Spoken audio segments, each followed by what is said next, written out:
12 mai. 1er Samuel, chapitre 12, verset 1 à chapitre 13, verset 23. Samuel dit à tous les peuples d'Israël, « Vous savez-vous que je vous ai accordé tout ce que vous m'avez demandé. J'établis un roi sur vous. Maintenant, voici le roi qui vous dirigera. Quant à moi, je suis devenue vieuse. Mes cheveux sont blanches et mes fils sont parmi vous. Je vous ai dirigé depuis ma jeunesse jusqu'à ce jour. Je me tiens aujourd'hui devant vous. Répondez-moi devant l'Éternel et devant celui qui a reçu son onction. De qui ai-je pris les bœufs? De qui ai-je pris l'âne? Ai-je exploité au premier l'un de vous? De qui ai-je accepté un présent pour faire le juste sur sa conduite? Dites-le, et je vous rendrai tout ce que j'aurai pris injustement. Il lui répondira, tu ne nous as ni exploité, ni opprimé, et tu n'as jamais rien accepté de personne. Et reprit, l'Éternel est donc témoin devant vous, et celui qui a reçu l'onction de sa part l'est aussi aujourd'hui. Vous n'avez rien trouvé à me reprocher. Le peuple confirma, oui, il en est témoin. Samuel dit encore au peuple, c'est l'Éternel qui a établi Moïse et Aaron et qui a fait sortir nos ancêtres d'Égypte. Maintenant donc, comparaissez en sa présence et je vais vous citer toutes les actes puissants qu'il a accomplis pour vous sauver, vous et vos ancêtres. Après que Jacob fut venu à Égypte, lorsque vos ancêtres ont imploré l'Éternel, il a envoyé Moïse et Aaron qui les ont fait sortir d'Égypte pour les établir dans les pays où nous sommes. Mais eux, ils ont délaissé l'Éternel leur Dieu. C'est pourquoi il les a livrés à Sisera, les chefs de l'armée d'Azor, aux Philistins et au roi de Moab, qui leur ont fait la guerre. Alors ils ont de nouveau imploré l'Éternel en confessant, « Nous avons péché, car nous avons abandonné l'Éternel et nous avons adoré les dieux Baals et Astartés.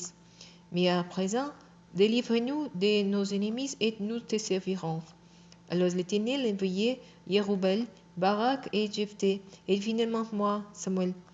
Il vous a délivré de tous les ennemis qui vous entourent et vous avez habité les pays d'insécurité. Lorsque vous avez vu Naas, le roi des Ammonites, venir vous attaquer, vous êtes venus me dire, nous ne voulons pas continuer ainsi.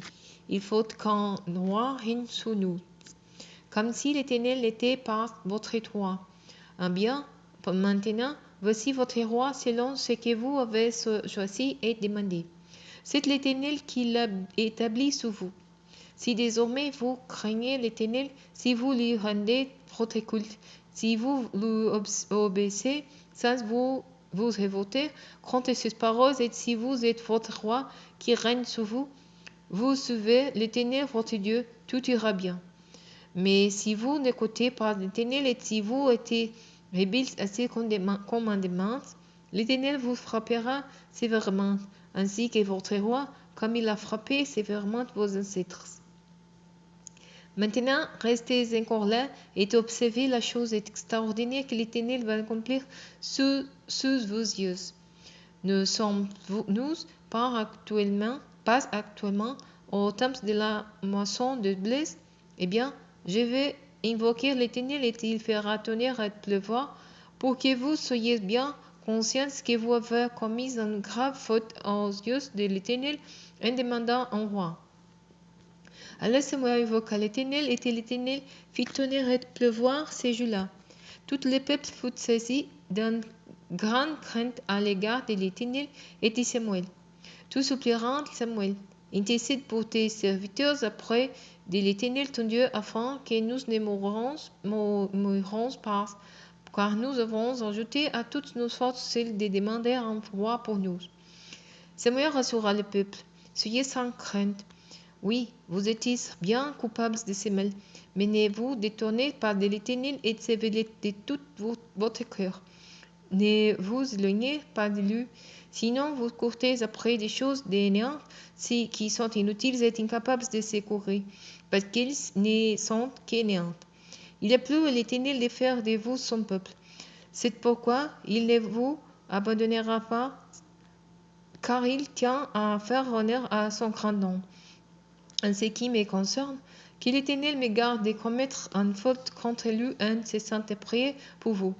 Je continuerai à vous enseigner les bons et droits chemins. De votre côté, craignez l'Éternel et servez-le sincèrement de tout votre cœur, en considérant les grandes choses qu'il a accomplies pour vous. Mais si vous faites du mal, vous serez détruits, vous et votre roi. Saül était âgé de 30 ans à son avènement et il régna 42 ans sur Israël. Il sélectionna 3000 soldats d'Israël, 12 000 pour rester avec lui à Michmas et dans la région montagneuse de Bethel, et 1000 qu'il passa sous les ordres de son fils Jonathan à Gibea de Benjamin. Les autres soldats furent renvoyés dans leurs foyers. Jonathan bâtit les stèles dressées par les Philistins à Geba. Alors se répandit rapidement parmi les Philistins la nouvelle que les Hébreux s'étaient révoltés. Saul fit annoncer la chose en son du corps dans toute l'épée, que les Hébreux les sachant. Tout Israël apprit que Saül avait abattu les stèles des Philistins, et qu'Israël s'était ainsi rendu odieux aux Philistins. Tout le peuple se rassembla donc à Gilgal pour aller combattre avec Saül. Les Philistins mobilisèrent leurs troupes pour combattre Israël. Ils avaient 3000 chars de guerre et 6000 soldats sous chars, ainsi qu'une multitude de fantassins, nombreuses comme les grains de sable des mers. Ils arrivèrent prendre position à Michmas et à l'est de Beth-aven. Les hommes d'Israël virent qu'ils étaient dans une situation extrêmement critique, car ils étaient attirés de près par l'ennemi. Ils se cachèrent dans les grottes, les buissons, les cavernes, les souterrains et les citernes. Certains Hébreux franchirent le Jourdain et se réfugièrent dans les territoires de Gad et de Galaad. Pendant ce temps, Saül était toujours à Gilgal, au milieu de son armée qui tremblait d'épouvante. Il attendit 7 jours le rendez-vous fixé pour Samuel. Celui-ci n'arrivant pas, les soldats commencèrent à abandonner Saül et à se disperser. Alors Saül dit, amenez-moi les bêtes de l'Holocauste et des sacrifices de communion. Et il offrit lui-même l'Holocauste. Au moment où il achevait de l'offrir, Samuel arriva. Saül alla à sa rencontre pour le saluer. Samuel lui demanda, qu'est-ce que tu fais? Saül répondit, quand j'ai vu que mes soldats se dispersèrent loin de moi, que tout n'arrivait pas au rendez-vous fixé et que les Philistins étaient concentrés à Michmas, je me suis dit, les Philistins vont tomber sur moi Gilgal avant que j'ai pu implorer l'Éternel. Alors je me suis fait violence et j'ai offert l'Holocauste. Samuel dit à Saül, tu as agi comme un insensé. Tu n'as pas obéi au commandement que l'Éternel ton Dieu t'avait donné. Si tu l'avais fait, l'Éternel aurait affirmé ton autorité royale sur Israël et il aurait fait en sorte que tes descendants y gardent pour toujours la royauté. Mais puisque tu as désobéi aux ordres de l'Éternel, ta royauté ne subsistera pas. L'Éternel a décidé de se chercher un homme qui corresponde à ses désirs et d'établir chef de son peuple. Puis Samuel les quitta et monta de Gilgal à Gibea de Benjamin. Saül dénombra la troupe qui s'y trouvait avec lui, et il lui restait environ 600 hommes. Saül et son fils Jonathan avaient pris position à Gibea de Benjamin avec les gens qui leur restaient, tandis que les Philistins campaient à Michmas. Une troupe de destructeurs sortit des camps des Philistins et se divisa en 3 compagnies. L'un d'elles prit la direction d'Ophra dans les pays de Suar. La deuxième se dirigea vers Beth-horon et la troisième monta sur les autres par le chemin de la frontière qui domine la vallée de Tseboin du côté du désert. À cette époque, il n'y avait pas de forgerons dans toutes les pays d'Israël, car les Philistins avaient voulu empêcher que les Hébreux fabriquent des épées et des lances. Tous les Israélites devaient donc se rendre chez les Philistins pour faire futur le succès des charreaux, leurs pioches, leurs haches, leurs bêches, leurs pioches, leurs tridents et leurs haches étaient émoussés, ainsi que pour redresser leurs aiguillons. C'est pourquoi, les jours de la bataille, les hommes qui étaient avec Saül et Jonathan n'avaient ni épée ni lance.